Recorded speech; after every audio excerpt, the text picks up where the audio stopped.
إن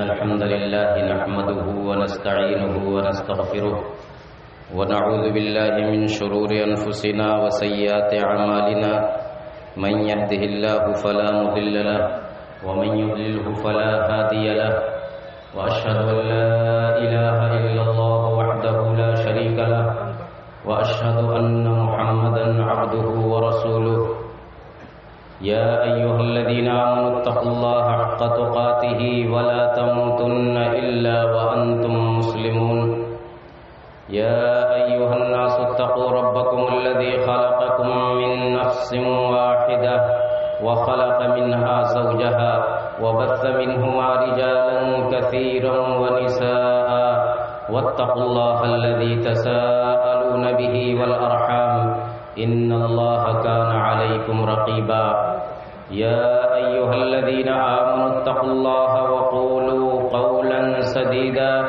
يصلح لكم أعمالكم ويغفر لكم ذنوبكم ومن يطع الله ورسوله فقد فاز فوزا عظيما أما بعد فإن خير الحديث كتاب الله وخير الهدي هدي محمد صلى الله عليه وسلم وشر الأمور محدثاتها وكل محدثة بدعة وكل بدعة ضلالة وكل ضلالة في النار.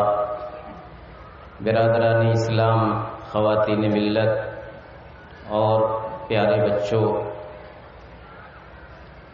آج مسرت اور شادمانی کا دن ہے، خوشی کا دن ہے. یہ خوشی کا دن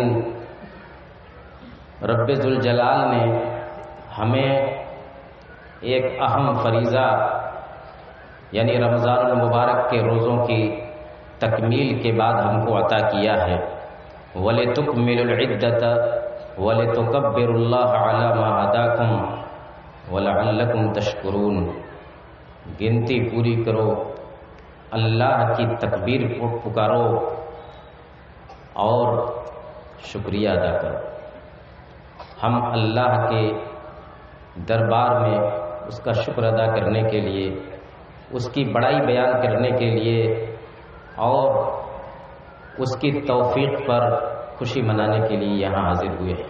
اللہ رب العالمین ہماری عبادتوں کو قبول فرمائے اور ہماری ان عبادتوں کے اندر جو کمی کوتاہی سستی ہوئی ہے اللہ تعالیٰ اسے درگزر فرمائے. اسلامی بھائیوں، آج کا یہ دن ہمیں بہت کچھ غور و فکر کی دعوت دیتا ہے. رمضان آتا ہے ہمارے اندر انقلاب لانے کے لیے، تبدیلی پیدا کرنے کے لیے، لعلکم تتقون، تاکہ ہمارے اندر اللہ کا خوف ہو، تاکہ ہم اپنی زندگیوں کے اندر تبدیلی لانے کی کوشش کریں. آیا رمضان گیا رمضان ایسا نہ ہو، بلکہ ہر رمضان پر ہم محسوس کریں، ہم میں سے ہر شخص یہ محسوس کرے کہ ہم نے اس رمضان میں یہ حاصل کیا، ہم نے اس مہینے کے اندر اپنے اندر یہ سدھار کیا. اگر یہ چیز نہیں ہمارے اندر ہے تو پھر رمضان کا روزے کا کوئی فائدہ نہیں. میرے بھائیوں، ہم عید الفطر کا یہ جشن اور یہ تہوار ایک ایسے موقع پر منا رہے ہیں کہ ہم اپنے وطن عزیز کے اندر ڈھیر سارے مسائل سے دوچار، بحیثیت مسلمان، بحیثیت کلمہ گو ہمارے سامنے چیلنجوں کا انبار ہے. ہمارا وجود، ہمارا تشخص سوالیہ نشان کے سامنے. ہم رمضان کے روزوں کی تکمیل کے موقع پر ہمیں غور کرنا ہے کہ ہماری بیماریوں کی جڑ کیا ہے، ہمارے مسائل کی بنیادیں کیا ہیں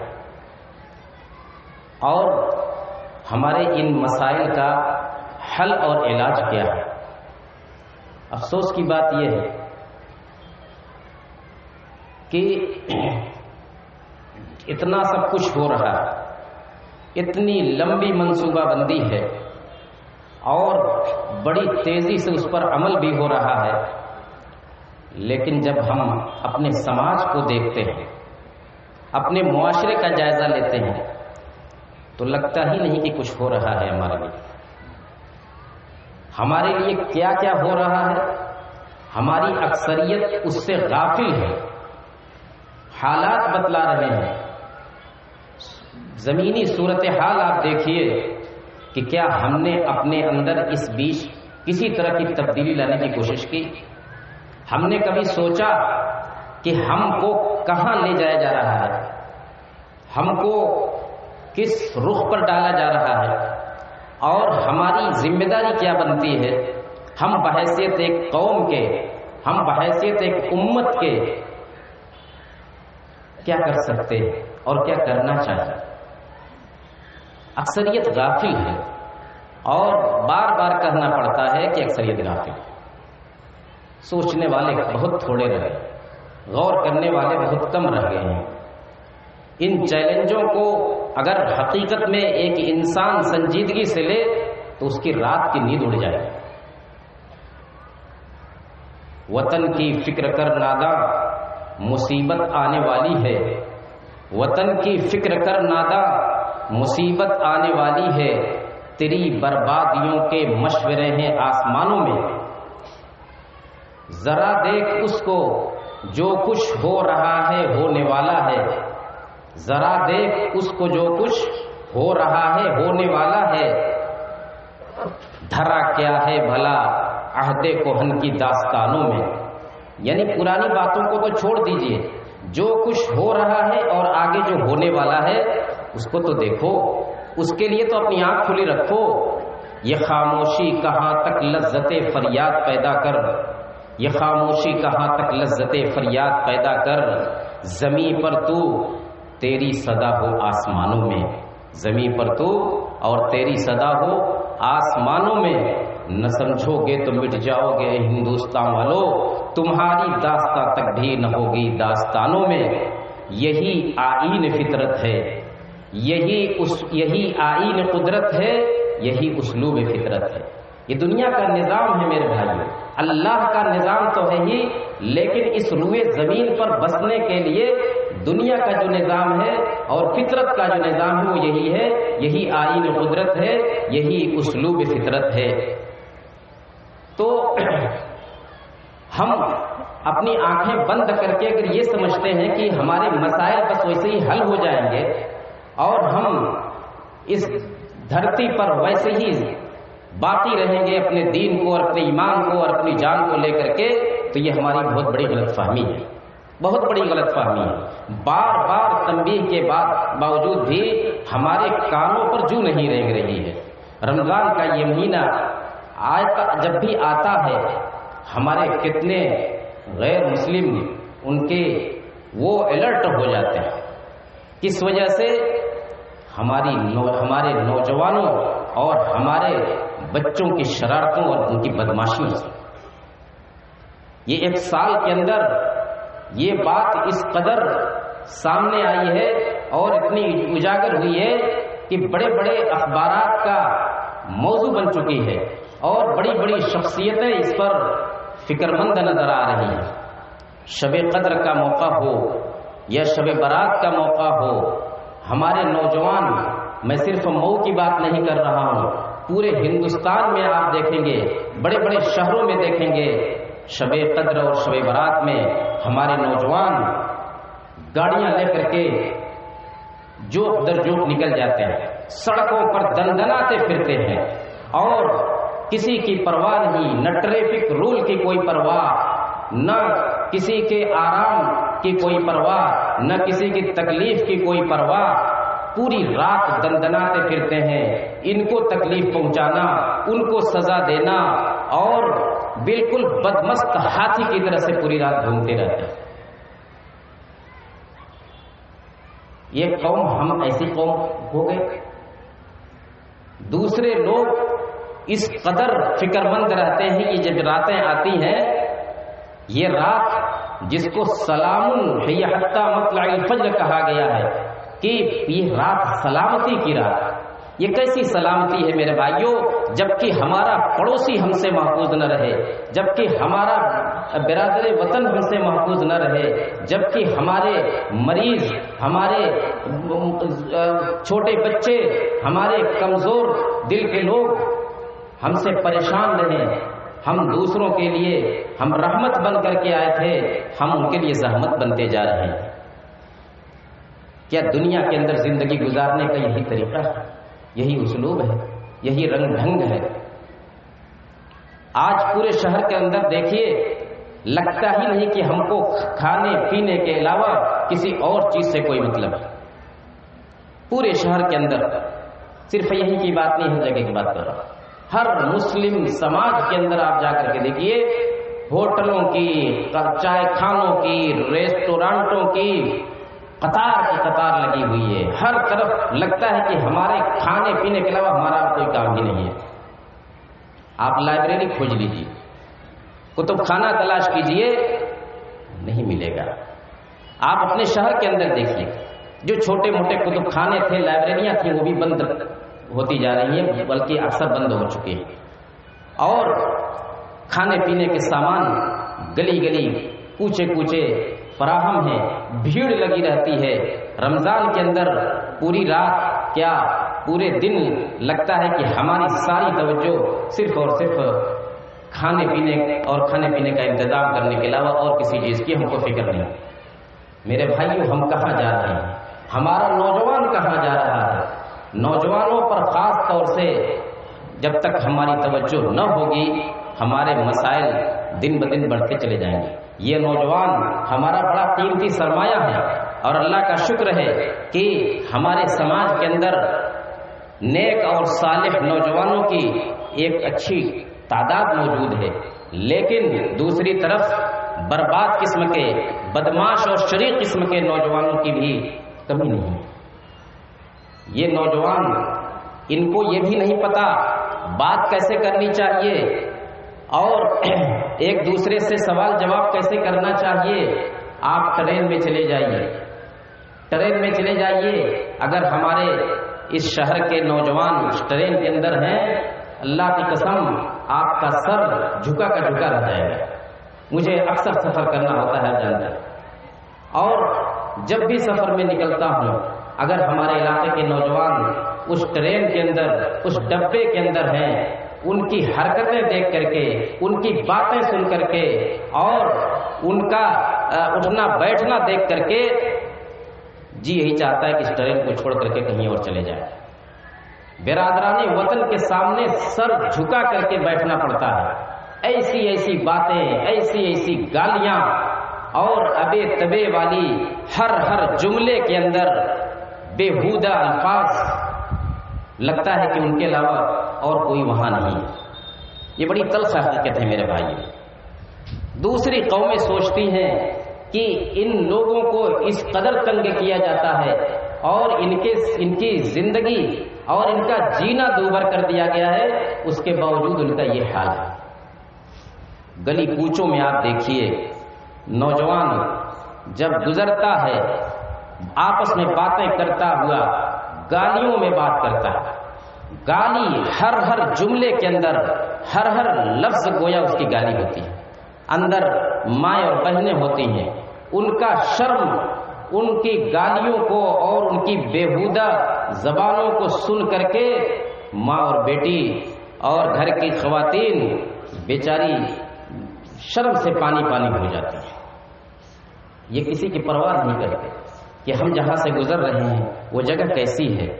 کیا ہماری آواز سے دوسروں کو تکلیف تو نہیں پہنچتی؟ کیا ہمارے اس بےہودہ ہمارے الفاظ سے کہیں کسی کی انا تو زخمی نہیں ہوتی؟ کچھ نہیں سوچتے. ایسی ہڑبونگ، ہمارے چھوٹے بچوں تک کا یہی حال. ہمارے چھوٹے بچے جن کو ہم پیدا کر کے گلیوں میں چھوڑ دیتے ہیں، لگتا ہی نہیں کہ ان کے تعلق سے بھی ہماری کوئی ذمہ داری ہے. تربیت کی، پرورش کی، دیکھ ریکھ کی ہم ان کو کھلا پلا کر کے گلیوں کے حوالے کر دیتے ہیں. وہ چاہے جا کر کے کسی کو تنگ کرے، کسی کو گالی دے، لوگوں کے دروازوں پر کرکٹ کھیلے، لوگوں کی نیند میں خلل ڈالیں، اس سے ہم کو کوئی فرق نہیں پڑتا. یہ کیسی تربیت ہے میرے بھائی؟ یہ اس بات کی علامت ہے کہ ہمارے گھروں کا معاملہ بھی بہت اچھا نہیں. ہمارے گھروں میں تربیت کا کوئی انتظام نہیں ہے الا ماشاء اللہ. اس لیے کہ بچے ہم سے سیکھتے ہیں، بچے ہم کو جو کچھ دیکھتے ہیں اسی کی کاپی کرتے ہیں. بچوں کا ذہن سادہ ہوتا ہے، کوڑا ہوتا ہے، آپ اس کو جیسا بنائیں گے ویسا بنے گا. کل مولود یولد علی الفطرہ، نبی اکرم صلی اللہ علیہ وسلم کا فرمان ہے، کل مولود یولد علی الفطرہ فابواہ یحودانہ او ینصرانہ او یمجسانہ. ہر بچہ فطرت اسلام پر پیدا ہوتا ہے. ہر بچہ جب پیدا ہوتا ہے تو وہ فطرتاً ایک اچھا مسلمان ہوتا ہے، ایک مہذب انسان ہوتا ہے.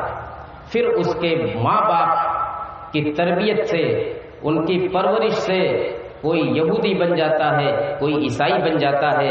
یعنی جیسے ماحول میں رہتا ہے، یہودی گھرانے میں پیدا ہوا تو یہودی بن گیا، عیسائی گھرانے میں پیدا ہوا تو ماں باپ کے اثر سے عیسائی بن گیا، مجوسی گھرانے میں پیدا ہوا تو ماں باپ کے اثر سے مجوسی بن گیا. تو جو اندر رہتا ہے وہی باہر آتا ہے. تو جو کچھ باہر آ رہا ہے وہ بتلا رہا ہے کہ اندر ہے کیا. یہ ہماری ذمہ داری میرے بھائیوں، ہم اپنی ذمہ داری سے بچ نہیں سکتے. ہمیں رب العالمین کے یہاں جواب دینا ہے. کلکم راع وکلکم مسئول عن رعیتہ. تم میں سے ہر شخص راعی ہے، نگراں ہے، ذمہ دار ہے، محافظ ہے. اس سے اس کی رعیت کے بارے میں، اس کے ماتحتوں کے بارے میں، اس کے آل اولاد کے بارے میں سوال کیا جائے گا. اس سوال کا جواب دینا ہوگا. اللہ رب العالمین کے حضور اس سوال کا جواب دینا ہوگا کہ ہم نے تمہارے انڈر میں اتنے لوگوں کو رکھا تھا، ان کے تعلق سے تم نے اپنی ذمہ داری کہاں تک ادا کی. آج ہمارا نوجوان اور ہمارے یہ بچے اگر غلط راستے کی طرف جا رہے ہیں تو کل کے دن اللہ رب العالمین کے یہاں ہمیں جواب دینا ہوگا. اور ایک چیز کچھ دنوں سے یہ بھی سامنے آ رہی ہے کہ ہمارا نوجوان راتوں رات امیر بننے کا خواب دیکھنے لگا ہے. راتوں رات امیر بننے کا خواب دیکھنے لگا ہے. وہ اپنے موبائل کے ذریعے 1 روپے کی جگہ 10 روپے کی جگہ 100 روپیہ کمانا چاہتا ہے. آن لائن کچھ ایسے سسٹم ہیں کہ ہمارا نوجوان اس میں جڑ کر کے حرام و حلال کی تمیز کھو کر کے وہ زیادہ سے زیادہ پیسہ کمانے کی کوشش کرتا ہے. بیٹھے بیٹھائے وہ چاہتا ہے کہ ہم زیادہ سے زیادہ کما لیں. اس میں کیا حلال ہے، کیا حرام ہے، کیا جائز ہے، کیا ناجائز ہے، کیا صحیح ہے، کیا غلط ہے. ایسی کتنی کمپنیاں جو فراڈ والی ہوتی ہیں ہمارے نوجوانوں کی بڑی بڑی رقمیں لے کر کے غائب ہو جاتی ہیں. پھر ہمارا نوجوان جب اس کی رقم ڈوبتی ہے، بڑی بڑی رقمیں ڈوبتی ہیں کئی لاکھ میں، تو پھر ڈپریشن کا شکار ہوتا ہے، مایوس ہوتا ہے، نعوذ باللہ خودکشی کے بارے میں سوچتا ہے. یہ نوجوان کہاں جا رہا ہے؟ یہ نوجوان اللہ رب العالمین نے یہ نعمت جوانی کی اس لیے نہیں دیتے کہ ہم جو چاہیں کریں. ہم اس دھرتی پر اپنی طاقت کے بلبوتے پر اور اپنے اس عمر کی وجہ سے، اس طاقت کی وجہ سے ہم جو چاہیں کریں. جس کو چاہیں ستائیں، جس کو چاہے آرام پہنچائیں، جو چاہیں کمائیں، جو چاہے کھائیں. یہ ایک عام ذہن بنتا جا رہا ہے کہ ہم تو آزاد ہیں، ہم کما رہے ہیں، ہم کھا رہے ہیں، تم سے کیا لینا دینا ہے. ہم کمانے والے ہم ہیں، ہمارا پیسہ ہم کھا رہے ہیں، ہمارے بچے ہمارے ہیں، تم کون ہوتے ہو؟ ہمارے بچے جو چاہیں کریں، تم بولنے والے کون ہوتے ہو؟ اس آزادی اس کا نام نہیں ہے. ہماری مشین ہے، ہماری موٹر ہے، ہم پانی نکالتے ہیں، ہم چاہیں اس کو جتنا برباد کریں، کوئی اٹیک کرنے والا کون ہوتا ہے؟ اس طرح کی سوچ میرے بھائیوں، یہ جو ہے یہ زمانے میں پنپنے کی یہ سب باتیں نہیں ہیں. یہ سوچ انتہائی گھٹیا سوچ ہے. آپ ایک سماج کے اندر رہتے ہیں، آپ ایک معاشرے کے اندر رہتے ہیں، آپ ایک ملک کے اندر رہتے ہیں. اس کے بھی کچھ آداب ہیں، اس کے بھی کچھ تقاضے ہیں. ہم کہاں تک رونا روئیں؟ ہم اپنے بچوں کا، اپنے نوجوانوں کا. ہمارے بچے، ہمارے نوجوان، شاعر کہتا ہے کہ یتیم ہیں. ہمارے جیتے جی ہمارے بچے یتیم ہیں. لیس الیتیم من انتہا ابواہ من ہم الحیات وخلفاہ دلیلا ان الیتیم هو الذی تلقى له امن تخلت او ابا مشغولا. یتیم صرف وہی نہیں ہے، یتیم صرف وہی نہیں ہے جو اپنے ماں باپ کے سائے سے محروم ہو جائے، بلکہ حقیقی یتیم وہ ہے جس کے باپ بھی ہے لیکن باپ کو فرصت نہیں، ماں بھی ہے ماں کو مطلب نہیں بچوں سے. ماں باپ کے جیتے جی ہمارے بچے یتیم ہیں. یہ کیسے یتیم ہیں؟ اس لیے کہ ہم کو ان کی پرواہ نہیں. ہمارا بچہ کہاں جاتا ہے، کس سے ملتا ہے، کہاں اپنا وقت گزارتا ہے، کیا کھاتا ہے، کس کے ساتھ اٹھتا بیٹھتا ہے. ہم سوچتے ہیں کہ ہمارا بچہ کما رہا ہے، ہم کو کھلا رہا ہے اور محنت کر رہا ہے، اب وہ چاہے جو کچھ بھی کرے ہمیں اس سے کوئی مطلب نہیں. یہ میرے بھائیوں، یہ یتیمی کی انتہا ہے. جیتے جی ہمارے بچے یتیم ہو رہے ہیں. یہ بہت بڑا المیہ ہے. جو حالات ہمارے سامنے اب تک آ چکے ہیں، اللہ کی قسم آپ ان پر اگر آج غور نہیں کریں گے تو آنے والے ایام میں جب غور کرنے کا موقع نہیں رہ جائے گا اس وقت غور کرنے سے کوئی فائدہ نہیں ہوگا. اور غور کرنے کا مطلب صرف اور صرف یہ ہے کہ ہم اپنا محاسبہ کریں. اصلاح کا کام ہمارے اپنے گھروں سے ہونا چاہیے. اس میں ظہر الفساد فی البر والبحر بما کسبت ایدیکم، اس میں ہمارے کرتوتوں کا کل نتیجہ ہے. دوسروں کی سازشوں سے پہلے ہمارے کرتوت اس صورتحال کے ذمہ دار ہے. دوسرا کیا ہمارا بگاڑ سکتا ہے؟ ہمارا محافظ اللہ تعالیٰ ہوگا. ان ینصرکم اللہ فلا غالب لکم وان یخذلکم فمن ذا الذی ینصرکم من بعدہ. اگر اللہ تعالیٰ تمہارا ناصر، تمہارا محافظ ہوگا، دنیا کی کوئی طاقت تمہارے اوپر غلبہ نہیں آ سکتی. اور اگر اللہ نے تم کو چھوڑ دیا وَإِن يَخْذُلْكُمْ فَمَنْ ذَا الَّذِي يَنْصُرُكُم مِّن بَعْدِهِ، دنیا کی کوئی طاقت تمہارا ساتھ نہیں دے سکتی. تو میرے بھائیوں، یہ ہماری اپنی ذمہ داری ہے، ہماری اپنی ذمہ داری ہے. تربیت کے تعلق سے ہماری ان ماں اور بہنوں کی ذمہ داری بھی بہت بڑی ہے. ہمارے بچے انہی کی گود میں پرورش پاتے ہیں. اگر ان ماؤں نے اپنی ذمہ داری صحیح ڈھنگ سے ادا کی تو ان کی گود سے بڑے بڑے مصلح، بڑے بڑے ریفارمر، بڑے بڑے علماء اور بڑے بڑے دانشور پیدا ہوں گے. اور اگر ان کی ذمہ داری نہیں رہی، ان کی کارکردگی نہیں رہی، پیدا کیا، نکالتے گئے، سڑکوں پر بھیجتے گئے، تو پھر بربادی کے علاوہ اور کچھ رکھا نہیں. میرے بھائیوں، غور کریں. اس دنیا کے اندر اگر جینا ہے، سر بلند رکھ کر کے جینا ہے اور عزت کی زندگی جینا ہے تو ہمیں اپنی ذمہ داریوں کو محسوس کرنا ہوگا. ہمارے علماء کو، ہمارے دعات کو، ہمارے خطبہ کو، ہمارے سماج کے سربراہ لوگوں کو، اہل ثروت کو اور حساس لوگوں کو سوچنا ہوگا. اس سلسلے میں عملی قدم اٹھانا ہوگا، اصلاح کے لیے عملی قدم اٹھانا ہوگا. اللہ کے نبی صلی اللہ علیہ وسلم کو جب بھیجا گیا اس روئے زمین پر تو ان کو پہلا حکم ہوا کہ انذر عشیرتک الاقربین، اپنے قریبی لوگوں کو، اپنے گھر کے لوگوں کو پہلے دعوت پہنچائیے. اپنے گھر کے لوگوں سے کام شروع کیجیے. اصلاح کا عمل اگر ہم اپنے گھروں سے آج شروع کر دیں، دیکھیے مہینہ جاتے جاتے اس کے نتائج سامنے آئیں گے.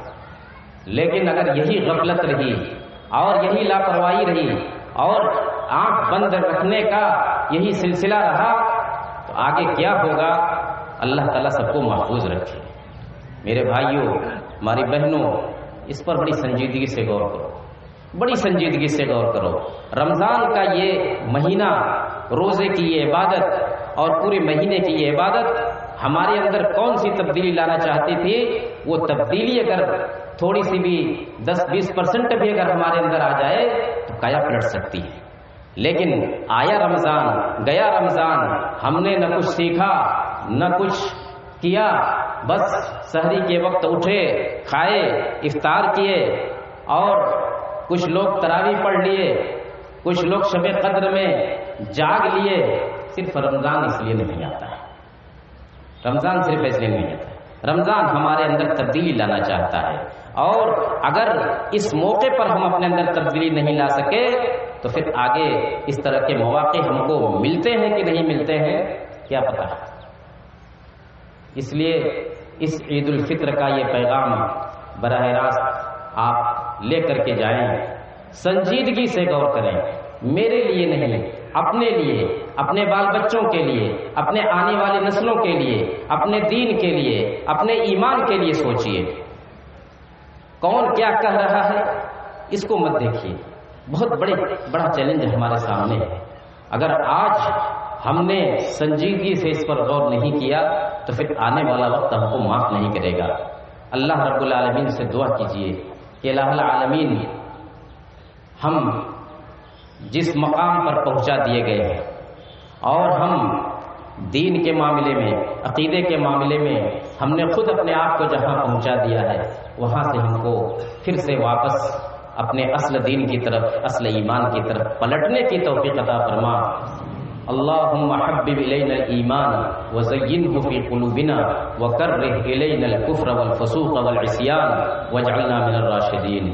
عید الفطر کے موقع پر یا عید الاضحیٰ کے موقع پر جب بھی ہم یہاں آتے ہیں، اس وسیع و عریض عیدگاہ کو میں بیٹھتے ہیں جو کہ ہمارے اس شہر کی عظیم ترین عیدگاہوں میں سے ہے، تو اس موقع پر ہمیں اپنے ان بزرگوں کو بھی یاد کرنا چاہیے جنہوں نے اس عیدگاہ کی بنیاد رکھی تھی، جنہوں نے اپنے زمین کے ٹکڑے وقف کیے تھے ہمارے لیے، ہمارے آنے والی نسلوں کے لیے، اور پھر اس میں اضافہ پر اضافہ ہوتا گیا. یہ وسیع و عریض زمین جن لوگوں نے اس کی بنیاد ڈالی، ہمیں ان کو کبھی نہیں بھولنا چاہیے. اللہ رب العالمین ان کی نیکیوں کو قبول فرمائے، ان کی قبروں کو روشنی سے بھر دے، اور جنت الفردوس میں ان کو اعلیٰ مقام عطا فرمائے. اے اللہ تو ہم کو اپنی ذمہ داریوں کو سمجھنے کی توفیق عطا فرما. رب ذوالجلال تو ہم میں سے جو بیمار ہیں ان کو شفا عطا فرما، جو راہ راست سے بھٹکے ہوئے ہیں ان کو راہ راست پر واپس آنے کی توفیق عطا فرما. جو پریشان ہیں مخلوق الحال ہیں، اللہ تعالیٰ ان کی پریشانی دور کر ہمارے سامنے جو چیلنجز ہیں اور ہماری جو ذمہ داریاں ہیں ان ذمہ داریوں کو ادا کرنے کی توفیق عطا فرما. اللہم اعز الاسلام والمسلمین، اللہم اعز الاسلام والمسلمین واخذل الكفرة والملاحدة والمبتدعة والمشركين. اللهم ألف بين قلوبنا وأصلح ذات بيننا وانصرنا على عدوك وعدونا. اللهم العن الكفرة الذين يصدون عن سبيلك ويكذبون رسلك ويقاتلون أولياءك. اللهم شتت شملهم، اللهم شتت شملهم ومزق جمعهم وخرق بنيانهم ودمر ديارهم وزلزل أقدامهم وأنزل بهم بأسك الذي لا ترده عن القوم المجرمين. اللهم أحصهم عددا، اللهم أحصهم عددا واقتلهم بددا ولا تغادر منهم أحدا. اللهم أرنا فيهم عجائب قدرتك، اللهم أرنا فيهم عجائب قدرتك. اللهم خذهم أخذ عزيز مقتدر، اللهم خذهم أخذ عزيز مقتدر. اللهم عليك بهم فإنهم لا يعجزونك، اللهم عليك بهم فإنهم لا يعجزونك. اللهم ردنا إلى الإسلام ردا جميلا، اللهم ردنا إلى الإسلام ردا جميلا. اللهم فرج هم المهمومين ونفس كرب المكروبين واقض الدين عن المدينين واشف مرضانا ومرضى المسلمين وفك أسر الماسورين برحمتك يا أرحم الراحمين. سبحان ربك رب العزة عما يصفون وسلام على المرسلين والحمد لله رب العالمين.